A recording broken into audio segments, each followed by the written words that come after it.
그 예수님의 말씀을 증거하실 때 그 아이들이 나왔어요. 뭐 어디든 아이들이 따라다니기도 했겠죠. 아이들 때문에 예수님의 말씀을 증거하는데 방해해야 되니까 제자들이 애들은 가라고 막 그렇게 했어요. 그때 예수님이 뭐라고 말씀하셨냐면 아이들이 나에게 나오는 것을 금하지 말아라, 막지 말아라, 그렇게 이야기를 하시면서 한 아이를 그 가운데 딱 세워놓고 말씀하시는데 진실로 너희에게 이르노니 너희가 돌이켜서 어린 아이들과 같이 되지 않으면 결단코 천국에 들어가지 못해. 그렇게 이야기하시면서 누구든지 이 어린 아이처럼 자기를 낮추는 사람이 천국에서 큰 사람이야, 그런 말씀을 해 주셨어요. 일반적으로 사람들은 아이들이 시끄럽게 한다고 또 혼란스럽게 만든다고 행동이 절제가 안 되기 때문에 귀찮은 존재로 그렇게 여기잖아요.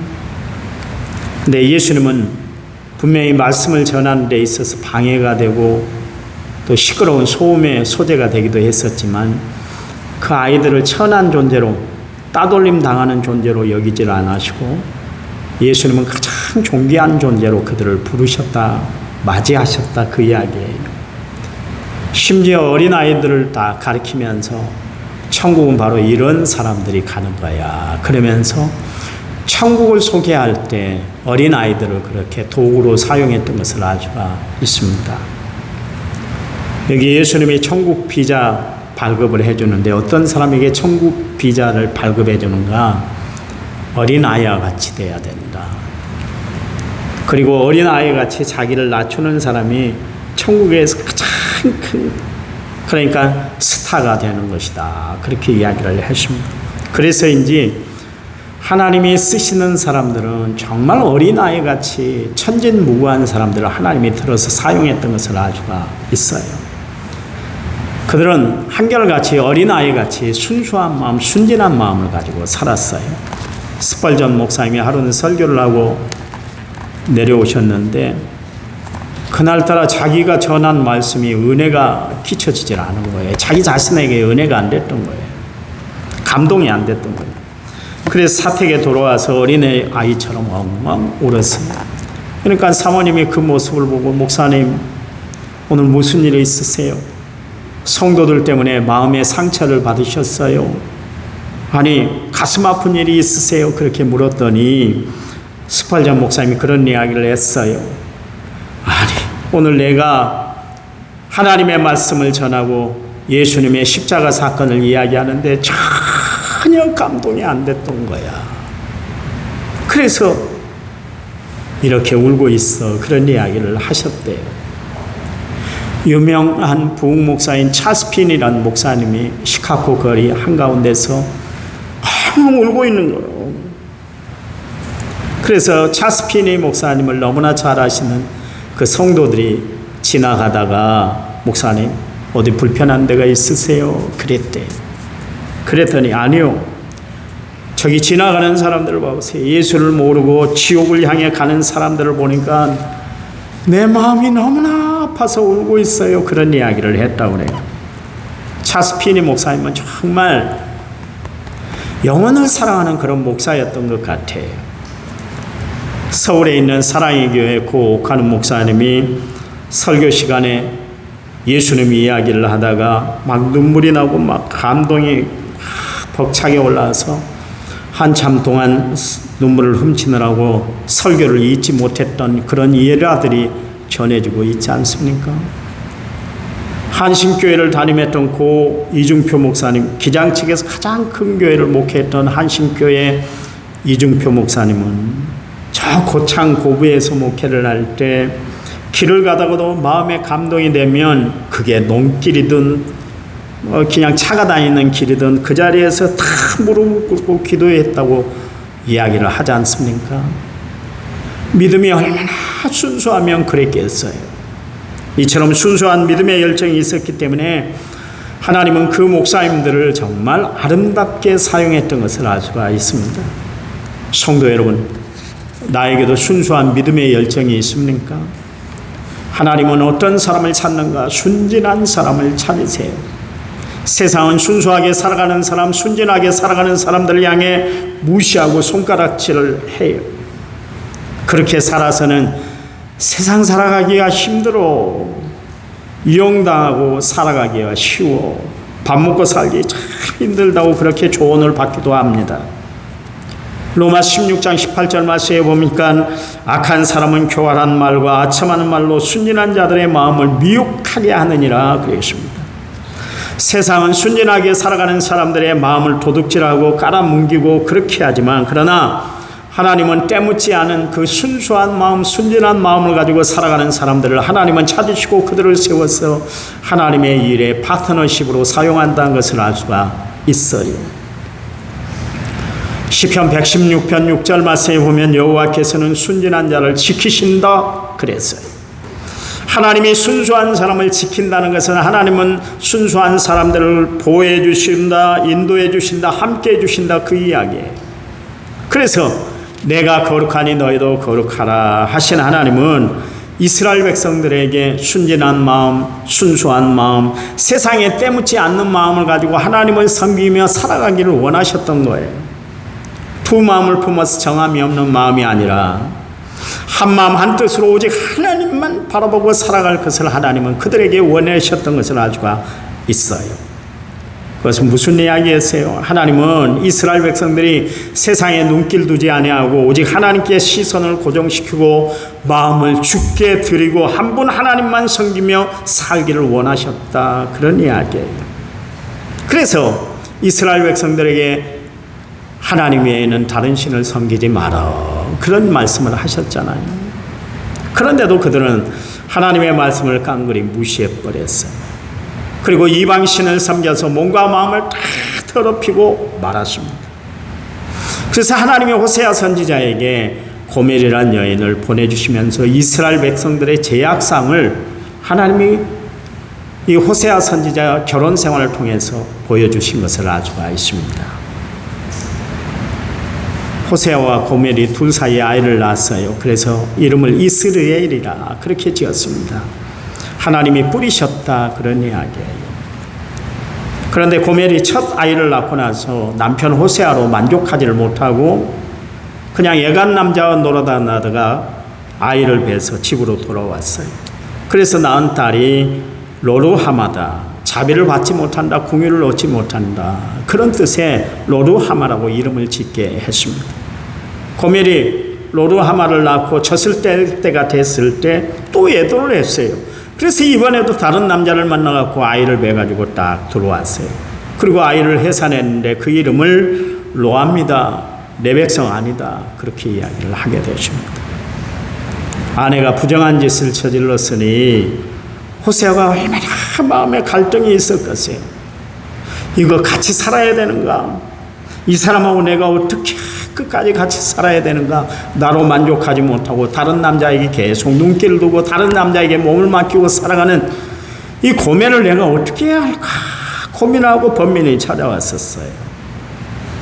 그런데 고멜의 그 행동은 하나님을 떠나 이방 신을 섬기는 이스라엘 백성들의 모습을 대신해서 하나님이 보여준 사건이었어요. 이스라엘 백성들은 항상 이중 생활을 했어요. 그래서 그들은 하나님이 주신 순수한 마음, 순진한 마음을 잃어버렸어요. 그 이야기는 무슨 이야기야? 하나님 한 분만으로 만족하지 못하고 이방신에게 눈길을 주고 마음을 두고 살았다, 그런 이야기예요. 그래서 하나님의 선택함을 받은 이스라엘 백성들은 하나님의 이름을 욕되게 만들고 말았던 것을 알 수가 있습니다. 결국 하나님이 이스라엘 백성들에게 징계의 채찍을 들었는데 북이스라엘은 BC 722년 아시리아에 의해서 멸망당하게 만들고요. 남유다는 BC 586년에 바빌로니아에 의해서 완전히 처참하게 멸망당하게 하나님이 만들어버리셨어요. 이런 이스라엘 백성들의 모습을 보고 주변에 있는 나라들이 이스라엘 백성들을 향해 손가락질하기 시작을 했어요. 저들은 하나님이 지켜주신 백성, 하나님이 함께하는 백성이라고 했는데도 불구하고 결국 이방 나라에 그렇게 멸망을 당하고 조롱거리가 되고 노예가 다 돼서 억울한 생활을 하고 있는 것을 보고 손가락질을 하기 시작했어요. 그게 바로 하나님을 욕되게 하는 모습이었던 것을 알 수가 있습니다. 여러분, 자식이 잘못 살면, 버릇없이 굴면 낳아주신 부모에게 욕을 끼치는 그런 시대가 있었어요. 지금은 그런 시대가 아닌 것 같아요. 그래서 친구라는 영화 장면을 여러분 보시면 압니다만, 선생님이 학생에게 네 아버지 못하시노? 그런 이야기를 했지 않습니까? 그것은 너 부모는 도대체 너를 어떻게 교육시켰느냐, 그런 이야기예요. 이 자식의 행동이 부모에게 욕을 먹게 만드는 그런 행동을 하고 말았다, 그런 이야기예요. 요즘 부모들은 제 자식들을 얼마나 사랑하는지 모르겠어요. 끔찍히 사랑해요. 그럴 수밖에 없는 게 가정에서 하나 아니면 둘밖에 낳지 않기 때문에 그런 것 같아요. 도통초등학교 앞에 가면, 후문에 가면, 요즘 부모들 참 대단합니다. 아이를 학교 안에 딱 들여다보내놓고 차 세워놓고 아이 이름을 부르면서 차문을 열고 다시 가갖고 꼭 피하나요. 학교 보내기 싫은가 봐요. 너무 이뻐갖고 그런 것 같아요. 요즘 부모들이 그럽디다. 옛날에는 알아서 집에서 다 학교 가라고 그런 시대가 있었는데, 지금은 차로 탁 태워다 주면서 그것도 학교 보내기 아까워갖고 불러가지고 학교 들어가고 있는 애를 불러갖고 꼭 껴안아서 어쩔 줄 모르고 막 1분이고 2분이고 그러고 그 다음에 보내더라고요. 학교 보내는 것도 아까운가 봐요. 그럴 정도로 여러분 부모들이 자식들을 참 생각하는 것 같아요. 그러다 보니까 요즘 아이들이 자기밖에 모르고 살잖아요. 자기밖에 몰라요. 최근 교육부 사무관의 갑질 논란이 사회에 지금 이슈가 되고 있지 않습니까? 자기 아들이 왕의 DNA를 받았다고 담임선생님이 전화해서 우리 아들만큼은 철저하게 관리를 좀 해달라고, 대우해달라고 그 요구가 빗발치고 계속 그러니까 선생님이 그 괴로움을 감당하지 못하고 그만 자살하고 말았잖아요. 요즘 학부모들은 얼마나 갑질을 해야 되든지 그 일 때문에 세상을 달리하는 선생님들이 얼마나 많은지 모르겠어요. 요즘 아이들은 선생님이 뭐라 그러면 핸드폰을 들고 들이댄다고 그러잖아요. 그래서 다 그 영상으로 녹화를 해놓고 나중에 교육청에 가서 그것을 고발해서 선생님 징계받게 만든 그런 세상이 됐어요. 제가 이야기했잖아요. 전재춘 목사님이 지금 이제 학교를 그만뒀지만 학교에서 학생들을 가르칠 때 야, 공부하기 싫으면 다 나가 그랬대요. 하도 집중을 안 하니까. 그러니까 5명만 남고 다 나가버렸대요. 고등학교예요. 그게 어디예요? 전주 무슨 고등학교인가요? 미션 스쿨인데. 네? 야, 영생고등학교. 우리 아들도 그 학교 나왔습니다. 영생고등학교 나왔는데. 손들어 걸면 팔 아픈데요? 무릎 꿇어 절인데요? 안 한대요, 안 한대요, 요즘. 참. 그래서 선생님들이 교무실만 오면 이 학생들 출석부를 막 땡겨치면서 나 교사 그만두고 싶다고 막 그런 이야기를 한대요. 다. 너무 힘들대요. 요즘 애들은 옛날 우리하고 달라갖고 그런 것 같아요. 참 세상이 갈수록 역주행하는 그런 세상인 것 같아요. 옛날 부모들은요, 아이들이 선생님에게 매를 맞고 선생님에게 혼나고 오면 그래 우리 아들이 맞을 짓을 했기 때문에 그랬을 거야. 그래 선생님이 우리 아들을 사랑해서 훈계하시기 위해서 사랑의 채찍을 저렇게 들었을 거야. 그렇게 이해를 하고 지냈잖아요. 그런데 요즘은 그런 선생님에 대한 존경심도 존엄심도 다 사라지고 교권이 완전히 무너져 바닥이에요. 보세요. 옛날엔 선생님 그림자도 안 밟는다 그런 이야기가 있었잖아요. 그만큼 존경의 대상이 됐는데 그렇게 자부심을 느끼던 교사직이 요즘 가장 험한 직종이 되고 말았어요. 요즘 교사들이 교사직을 수행하는데 자신감을 가지고 자긍심을 가지고 일하는 교사들이 없어요. 통계에 의하면 2명 중에 1명 50%는 교사를 당장 그만두고 싶다 그렇게 이야기하는 선생님들이 많다고 그러잖아요. 성도 여러분, 내 아들이 내 아이가 소중하지 않은 부모가 어디 있겠어요. 눈에 넣어도 아프지 않는 자식이지만 그래 부모가 아이를 소중하게 대하는 것 중요하지만 선생님에 대한 윗어른에 대한 애절 그에 못지않게 참으로 중요하다는 것을 우리 부모된 우리들은 가르쳐야 될 줄 압니다. 기억하세요. 우리의 태도가 하나님 앞에 영광을 돌리기도 하고 하나님 앞에 저주의 대상이 되기도 만듭니다. 어떤 사람은 정말 힘껏 주를 위해서 힘쓰며 애쓰며 살아감으로 말미암아 하나님께 영광이 되기도 하지만 어떤 사람은 하나님의 명예를 실추시키고 살아가는 사람도 있어요. 그러니 예수 믿는 우리가 행동 거지를 바로 하고 살아가는 것 참 중요하다 그런 이야기. 오늘 본문 말씀에 보면 하나님께서 이스라엘 백성들이 지켜야 할 행동 거지, 하나님의 백성이라면 당연히 이렇게 살아야 되는 것이야, 그러면서 말씀을 주고 있습니다. 그 2절에 10절 말씀에 보면 너희는 거룩하라, 이는 나 여호와 너희 하나님이 거룩하기 때문이다, 그렇게 말씀을 하시면서 내 부모를 공경하라, 안식일을 거룩하게 지켜라, 헛된 우상을 섬기지 말아라, 하나님이 기쁘시게 하도록 화목제물을 드려라, 가난한 이웃을 돌봐라, 그렇게 이야기하시고서는 오늘 본문에서 4가지를 이야기를 하고 있는데 너희는 도둑질하지 말아라, 속이지 말아라, 거짓말하지 말아라, 하나님의 이름을 욕되게 만들지 말아라, 그렇게 이야기를 하고 있습니다. 이 말씀을 종합해 보면 좀 하나님 자녀답게 정직하게 살아라, 그 말씀이에요. 여러분, 부모는 자식이 막 50이 넘고 60이 돼도 집을 떠날 때 항상 그런 이야기 하잖아요. 아이야, 차 조심해, 길 조심해, 사람 조심해, 밥 먹고 좀 다녀. 60 다 된 아들에게도 그런 말씀을 하시네요. 저희 어머님은 저희와 같이 지낼 때 늘 그런 이야기를 하셨어요. 김 목사는 목사니까 늘 깨끗한 옷을 입어야 돼. 정결한 모습으로 성도들 앞에 서야 돼. 성도들 앞에서 냄새 풍기는 목사가 돼서는 안 돼. 영적으로도 바로 서서 늘 하나님 영광 위에 살아야 돼. 그 말씀을 하셨어요. 제가 몇 살이에요? 어머니, 내가 알만큼 알아요. 왜 그러세요? 그 말을 못 하겠더라고요. 왜냐하면 부모님이 그 말을 함으로 내가 부모된 것을 인정하고 있구나, 그것을 헤아려 주기 때문에 그런 것 같아요. 그래서 제가 한 말도 안 했어요. 그래요, 알았어요, 그랬어요. 저 잘하고 있어요, 그런 이야기도 안 했어요. 그냥 그래요, 알았어요, 그랬어요. 하나님이 마찬가지로 이스라엘 백성들에게 시시로 그들을 간섭하듯 말씀을 하셨어요. 그래서 레위기서 19장에 보시면 나는 너희 하나님 여호와니라, 또 나는 여호와다, 이 말씀이 37절 중에 15번이나 사용이 되고 있습니다. 그것은 하나님이 지금 말씀하시는 것은 이스라엘 백성들이 반드시 지켜야 할 삶의 규범이야. 그래서 이것은 지켜도 되고 지키지도 않아도 되는 것이 아니라 반드시 하늘 백성이라면 지켜야 된다, 그러면서 계명으로 우리에게 주신 것을 말씀하고 있는 것입니다. 오늘 본문에 보세요. 첫 번째, 도둑질하지 말아라 그랬습니다. 어떤 남자가 사랑하는 여인에게 그런 이야기를 했다 그래요. 당신은 도둑이야. 내 마음을 훔쳐간 도둑이야. 그렇게 이야기를 했다고 해요.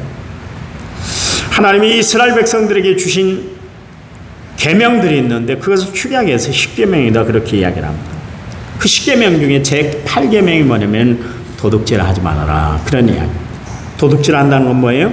남의 물건을 빼앗는 것, 또 남의 물건을 훔치는 것인데, 사람들 중에는 그렇게 물건을 훔치는 사람뿐만 아니라 마음을 훔치고 정신도 신앙도 훔치고 살아가는 사람들이 있어요. 하나님은 그의 백성들에게 불로소득으로 남의 것을 그렇게 손대면 안 된다, 그것을 말씀하고 계세요. 여러분, ATM기에 가면 주인이 가져가지 않은 돈을 가져가지 말라, 그렇게 문구가 써 있잖아요. 왜냐하면 남의 것을 가져가는 것은 도둑질이기 때문에 그렇습니다. 도둑질은 가장 안 좋은 손버릇이 바로 도둑질이에요. 특별히 영적인 도둑에 대해서 하나님은 진노의 채찍을 내리치세요. 이스라엘 백성들이 죄를 짓는데 가장 앞장섰던 사람들, 무리들이 뭐냐면 성전에서 하나님의 일을 한다는 제사장 무리들이에요. 지금으로 이야기하는 목사들이에요. 목사들. 그들은 거짓 예언과 가진 협박을 통해서 백성들에게 하나님이 내리시는 진노를 보지 못하게 하고 듣지 못하도록 그렇게 눈도 막아버리고 귀도 막아버린 사람들이 바로 제사장들이었습니다. 그들은 거짓 예언과 가진 협박을 했어요.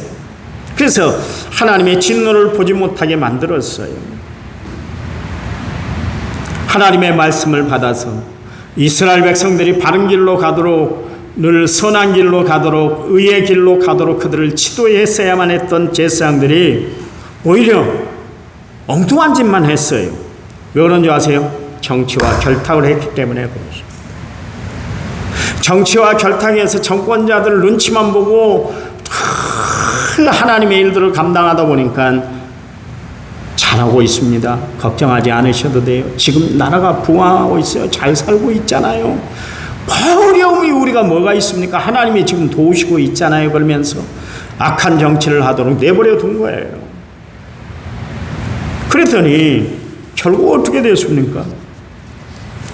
하나님의 심판의 도끼가 발등 위에 놓였는데도 불구하고 그런 이야기는 전혀 하들 않았어요. 그들은 철저히 백성들의 영혼을 도둑질하는 사람들이 되고 말았습니다. 하나님은 그들의 불의한 판단과 잘못된 행동을 보시고 진실한 선지자 예언자들을 보냈어요. 그런데 이스라엘 백성들은 진실한 예언자들의 말을 들었던 것이 아니라 거짓 선지자들에게 귀를 기울이고 살았어요. 결국 그들은 깨닫지 못하고 죄악의 길, 멸망의 길로 걸어가고 말았던 것을 알 수가 있습니다. 예수님 시절에는 어떻습니까? 대제사장들이 각종 이권에 개입해서 성전을 완전히 시장통으로 만들어 놔버렸잖아요. 그래서 그들은 백성들을 목자 없는 양같이 유리방하게 만들어 버렸지 않습니까? 하나님의 일을 힘써야 할 사람들이 하나님의 이름을 간판으로 내걸고 성전에서 돈 버는 일, 돈을 쟁취하는 일에만 혈안이 됐었어요. 그래서 예수님이 성전에 올라가서 성전 정화작업을 하시면서 내 집은 만민이 기도하는 집인데 너희들은 강도의 구렬로 만들어 놓았다 그러면서 책망했던 것을 알 수가 있지 않습니까? 여러분, 남의 영혼을 도둑질하는 사람들이 결국 가는 것은 지옥이에요. 여러분, 예수 믿는 사람들은 남의 영혼을 해치는 사람들이 아니라 남의 것을 해하는 사람들이 아니라 선한 사마리아인처럼 좋은 영향력을 끼치고 살아가는 하나님 백성들이 되어야 할 줄 믿습니다. 하나님은 우리와 하여금 선한 영향력을 끼치라고 너희는 세상의 빛이야 너희는 세상의 소금이다 그렇게 말씀하고 계시지 않습니까? 성도 여러분, 악이 독버스처럼 퍼지는 이 시대에 우리는 바른 양심을 가지고 성령의 인도하심을 따라 바른 삶을 살아가는 성도이 되시기를 간절한 마음으로 부탁을 드립니다. 두 번째, 속이지 말라 그랬어요. 사람들은요, 자신도 속이고 남도 속이고 살아가는 것 같아요. 남에게는 요술로 사람의 눈을 속이고 자신에게는 체면을 걸어서 그렇게 살아가고 있는 것 같아요. 사람들은 철저히 화장으로 얼굴을 가리듯이 포장으로 자기의 겉모습을 가리고 살아가고 있는 것 같아요. 이런 사람들은 변장된 기술에 탁월한 사람이에요. 여러분, 그래서 가려진 사람의 속내를 알 수 없어서 이런 이야기가 있잖아요. 10개를 물속은 알아도 1개를 사람 속은 알 수가 없다. 그런 이야기를 하고 있지 않습니까? 여러분, 남을 속이고 사람을 속이고 살아갈 수 있어도 하나님의 눈은 가릴 수가 없어요. 기억하세요. 다 속여도 하나님은 속일 수가 없어요. 왜냐하면 하나님은 불꽃 같은 눈으로 우리를 살펴보고 계시기 때문에 그렇습니다. 하나님은 우리의 예물을 보시는 것이 아니라 우리의 중심 마음을 보고 계시기 때문에 그래요. 하나님은 못 보시는 것이 없고 못 들으시는 것이 없고 못하실 일이 없으신 전능하신 하나님 올마이티가 엘샤다이가 되세요. 다 보고 다 듣고 계세요. 이스라엘 백성들은 아침에는 보이지 않는 하나님 앞에 상번제, 그러니까 우리 식으로 이야기하면 새벽 예배를 철저히 드렸어요. 그리고 저녁에는 보이는 우상 앞에 그들이 절을 했습니다. 그들은 누이 좋고 매부 좋다는 그런 식으로 삶을 살았어요. 그것은 하나님을 기만하는 행위예요. 여러분, 하나님은 모르시는 것이 없잖아요. 하나님은 속아 넘어가시는 것이 없어요. 그런데도 불구하고 하나님을 속여 먹으려고 그들은, 이스라엘 백성들은 그렇게 살았어요. 하나님이 이사야 선지자 시대 때에 하나님 제발 너희들 제사를 좀 드리지 말아줬으면 좋겠어. 제사를 좀 바르게 좀 드려봐 그랬더니 하나님은 우리가 상번제 드렸잖아요. 우리가 언제 제사 안 드렸어요? 그러면서 하나님 앞에 대들었던 백성이 이스라엘 백성들이에요. 하나님은 사건마다 시시건건 그런 식으로 우리를 트집 잡아서 못 살게 구느냐고 하나님 앞에 항변했던 백성들이 이스라엘 백성들이에요. 여러분, 이스라엘 백성들이 어떤 사람들입니까? 하나님의 은혜로 애굽을 탈출했던 백성, 40년 광야 생활 배회했던 이스라엘 백성들, 그렇지만 하나님이 그들을 만나 매출하기로 구름 기둥 불 기둥으로 인도하시고 의복이 헤어지지 않고 신발이 붙지 않도록 반석에서 물이 나서 그들이 목마름을 해소시켜 주시고, 그래서 40년 동안 이스라엘 백성들 광야에서 멸절당하지 않고 가나안 땅 들어가게 만드셨던 하나님이시잖아요. 가나안 땅 들어와서도 가나안 땅의 그 7 족속을 다 물리치고 이스라엘 나라를 세우게 했던 분이 하나님이시잖아요. 이스라엘 백성들이 능력이 있었어요. 전술이 있었어요. 힘이 있었어요. 능력이 있었어요. 아무것도 없었는데 불구하고 하나님의 은혜로 그들이 이스라엘 백성들이 가나안 땅에 정착해서 살아가고 있음에도 불구하고 하나님이 내려주신 은혜를 새까맣게 잊어버리고 이사야 시대 때는 하나님 앞에 엉뚱한 짓만 해대기 시작했어요. 하나님이 그래서 이런 이야기를 아주 이사야서 1장 4절 말씀에 슬프다 범죄한 나라의 허물진 백성이요 행악의 종자의 행위가 부패한 자식이로다. 그들이 여호와를 버리며 이스라엘의 거룩한 일을 만홀히 여겨 멀리 물러갔도다. 그렇게 이야기를 하고 있습니다. 슬프다 범죄한 나라의 허물진 백성이요 행악의 종자의 행위가 부패한 자식이다. 그랬어요. 하나님이 선택한 백성이 이스라엘 백성들, 그래서 그 백성을 선민 거룩한 백성이라고 부르지 않습니까? 많은 백성들 가운데 오직 이스라엘 백성을 선택해서 너희는 내 백성이야, 내 자녀야, 그렇게 하나님이 해줬음에도 불구하고 가장 존귀한 자로 가장 행복을 누리고 살아가는 백성으로 하나님이 세워줬는데도 불구하고 끝내 하나님의 말씀을 따르지 않음으로 말미암아 행악의 종자들이라, 행위가 부패한 자식들이다, 하나님이 욕짓거리를 하게 만들었다, 그런 이야기예요. 얼마나 마음이 답답하면 그랬겠어요. 그러면서 이사야서 1장 11절 12절 말씀에 여호와께서 말씀하시되 너희의 무수한 재물이 내게 무슨 유익이노? 나는 순양의 번제와 살찐 짐승의 기름에 배불렀고 나는 수송아지나 어린 양이나 순염소의 피를 기뻐하지 아니하노라. 너희가 내 앞에 보이려고 오니 이것을 누가 너희에게 요구하였느냐? 내 마당만 밟을 뿐입니다. 그래서 얼마나 화가 나셨던지 13절 14절 헛된 재물을 다시 가져오지 말라. 분향은 내가 가증하게 여기는 바요 월삭과 안식일과 대회로 모이는 것도 그러하니 성의와 아울러 악을 행하는 것을 내가 견디지 못하겠노라. 내 마음이 너희의 월삭과 정한 절기를 싫어하나니 그것이 내게 무거운 짐이라 내가 지기에 곤비하다. 그러십니다. 하나님 너무 힘들다는 거예요. 이스라엘 백성들 너희 하는 짓을 보니까 내가 너무 힘들어. 너희들 그리고 하나님 백성이야. 제사 그만 좀 드리면 좋겠어. 예배 그만 드려. 하나님이 딱 중단 요구를 해버렸어요. 얼마나 그랬으면 그랬습니까? 여러분, 이게 이스라엘 백성들만의 모습이 아니에요. 오늘 우리의 모습일 수도 있어요. 하나님 앞에 형식으로 드려지는 예배, 하나님 앞에 형식으로 드리는 예물 하나님 받지 않으실 수 있어요. 하나님 앞에 여러분 예배 드린다고 나왔지만 정말 영과 진리의 마음을 가지고 하나님의 은혜를 사모하면서 나왔다면 하나님 받으시기에 합당한 예배가 될 거예요. 그러나 마지못해 어쩔 수 없이 여러분이 예배를 드리러 나왔다면 하나님 그 예배 받지 않으실 수도 있어요. 거부하실 수도 있어요. 보세요. 이스라엘 백성들은 그들이 한 모든 행위에 대해서 다 알고 계시는데, 다 보고 계시는데도 불구하고 끝까지 하나님을 속여먹으려고 했잖아요. 여러분, 우리는 하나님을 속이고 내 자신을 속이고 살아서는 안 되는 거예요. 하나님이 계시다는 것을 알면 우리는 결코 하나님을 속일 수 없어요. 여러분, 하나님을 속이려는 것은 뭐예요? 그건 하나님을 철저히 무시하는 행위예요.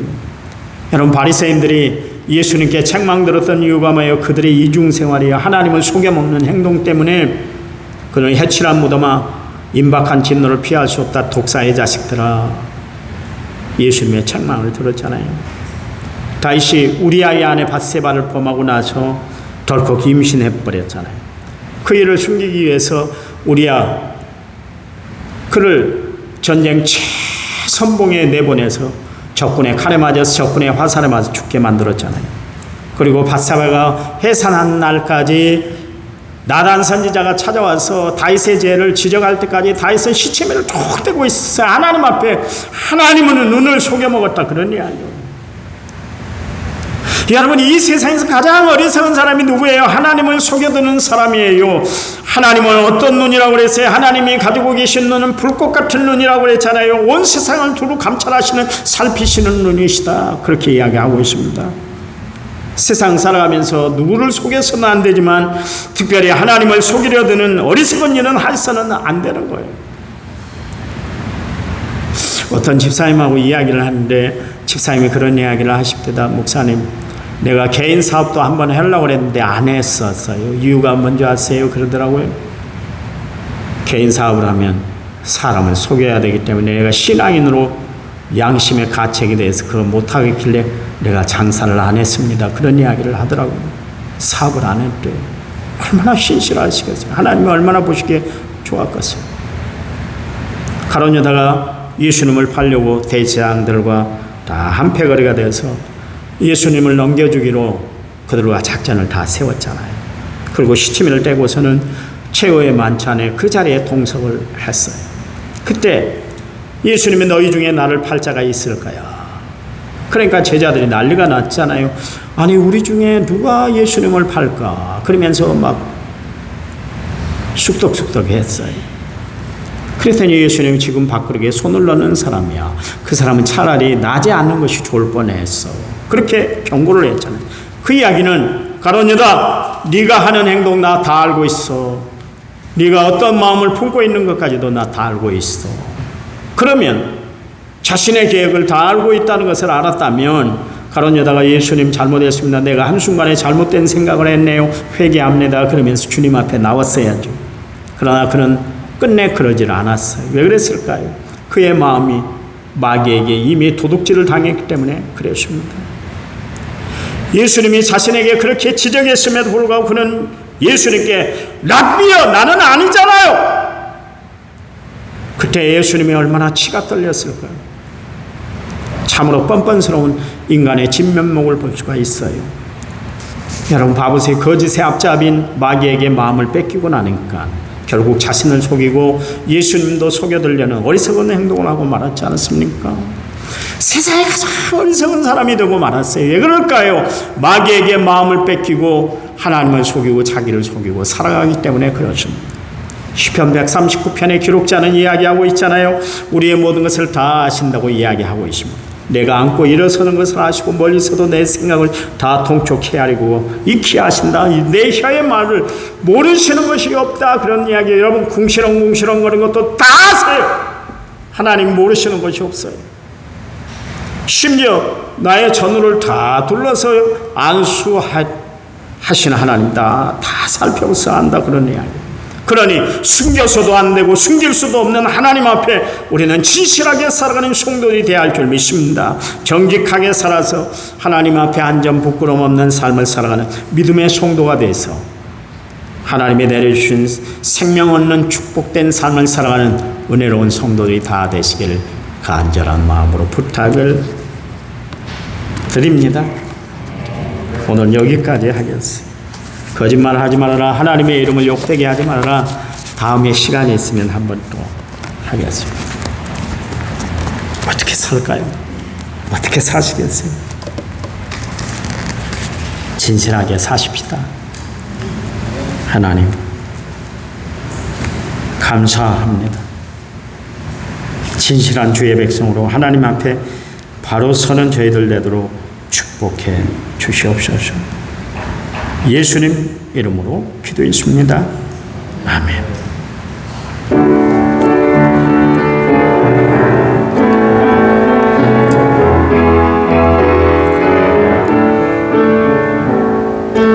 힘이 되신 내가 주님을 사랑합니다.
내 생의 목자 되시는 내가 따르리라. 나의 하나님, 나의 하나님, 생명의 멸류관으로 내게 씌우소서. 나의 하나님, 나의 하나님, 그는 나의 여호와.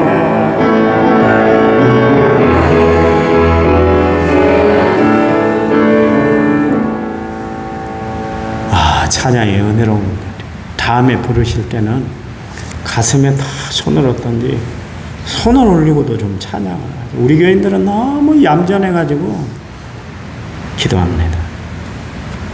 이제는 길이요 진리요 생명 되신 우리 주 예수 그리스도의 은혜와 하나님 아버지 지극하신 사랑과 성령님 위로교통원의 충만한 역사가 오늘 말씀을 받은 모든 성도들을 위해 이제부터 영원토록 함께 하시기를 간절히 축원하옵나이다. 아멘.